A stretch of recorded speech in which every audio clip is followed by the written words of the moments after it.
네, 플러스팩 이지우 기자와 함께하겠습니다. 이 기자, 네. 오늘은 어떤 소식 준비돼 있죠? 네, 첫 번째 키워드부터 바로 보겠습니다. 네, 현대차 미스터리, 무슨 미스터리요? 네, 오를 듯 또 오르지 않는 주가가 참 미스터리라서 키워드를 좀 이렇게 잡아봤습니다. 예. 네, 올해 초에 28만 9천 원까지 치솟았던 현대차 주가가 줄곧 하향세를 그리며 10월 초에 19만 원대까지 추락을 했는데요. 다행히 이달 20만 원대로 돌아서기는 했는데 오늘 보시다시피 상승세가 좀 또다시 완만해진 모습이었습니다. 예. 제법 오를 만한 호재가 있었는데도 오르지 않아서 투자자들의 어떤 애타는 마음이 계속되고 있습니다. 오를 만한 호재가 있었습니까? 어떤 게 있었어요? 네, 바로 현대차의 공격적인 전기차 가속화 전략입니다. 현대차가 최근에 내연기관 중심에서 이제 과감히 탈피해서 전기차 중심의 공격적인 변신을 시도하겠다고 밝혔는데요. 이는 글로벌 주요 완성차 업체들과 어깨를 나란히 하는 행보여서 상당히 기대가 될 만한 것이라고 할 수가 있겠습니다. 내연기관 연구시설 아예 폐지한다고 하기도 했잖아요. 네, 맞습니다. 지난 17일에 현대차 그룹은 연구개발본부 내에 엔진개발센터를 없앴고요.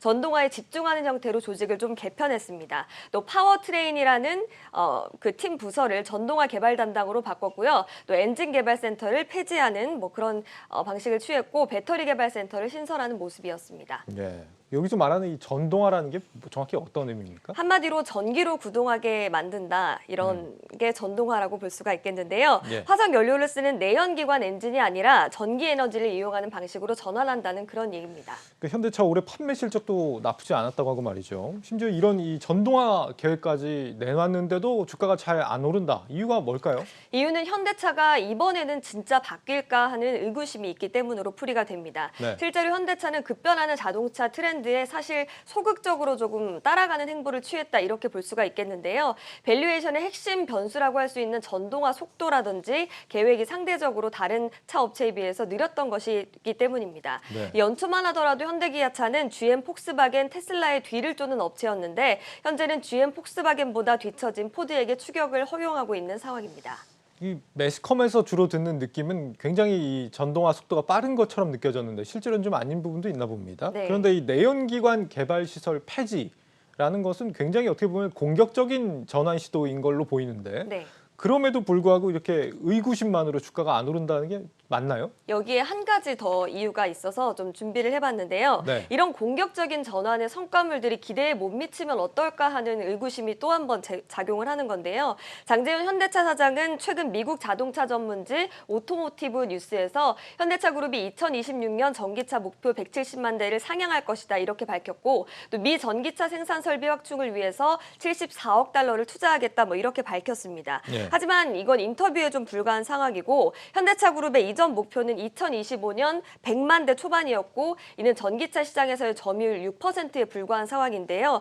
현재 내연기관차 시장에서의 점유율 8% 후반에 비해서 굉장히 낮기 때문에 부정적인 밸류에이션에 영향을 줄 수밖에 없다. 이런 얘기들이 나오고 있습니다. 오늘 이 삼성전자와의 반도체 협력 얘기도 있고 말이죠. 그런데도 참 안 오른다 싶습니다. 네. 결국 앞으로 이 주가의 성패, 이 전기차에 달렸다 이렇게 봐야 될까요? 네, 한국투자증권은 보고서에서 올해 주가가 부진한 배경이 이제 이익이 아니라 주가가 아닌 전기차에 있다 이렇게 말을 했는데요. 예. 모든 자동차 회사들이 돈을 잘 벌다 보니까 이익으로는 주가 상승이 제한적이다 이렇게 밝힌 바 있습니다. 특히 금융시장은 이미 전체 자동차 시장이 전기차로 바뀐다는 전개에서 자동차 회사들이 기업 가치를 전기차 점유율과 내연기관 전환 속도에 따라 매기고 있다고 판단했는데요. 현대차 주가가 부진했던 이유도 이런 이유 때문으로 풀이가 되고 있습니다. 그러면 전동화 계획이 앞으로 점점 구체화되면 될수록 주가도 더 따라오를 수 있다 이렇게도 해석이 될 수 있겠는데? 네, 맞습니다. 하나금융투자는 내년 상반기로 예상되는 전동화 목표 및 계획이 구체화될 경우에 주가 상승에 추가 모멘텀이 될 수 있다. 이렇게 좀 분석을 하고 있고요. 증권가에서는 4분기 실적도 긍정적으로 내다보고 있습니다. 하나금융투자는 자동차 업종에 대해서 투자 의견 비중 확대를 유지한다고 밝혔고 현대차와 기아의 목표 주가 역시 28만 원과 11만 원을 각각 유지했습니다. 저는 내년 실적도 개인적으로 좀 중요하다고 보는데 이 배터리랑 반도체 둘 다 지금 이제 공급난 문제랑 맞물려 있기 때문에 이런 네. 부분이 좀 상황이 좀 복잡해지지 않겠나 이런 생각도 듭니다. 네. 다음 키워드 보겠습니다.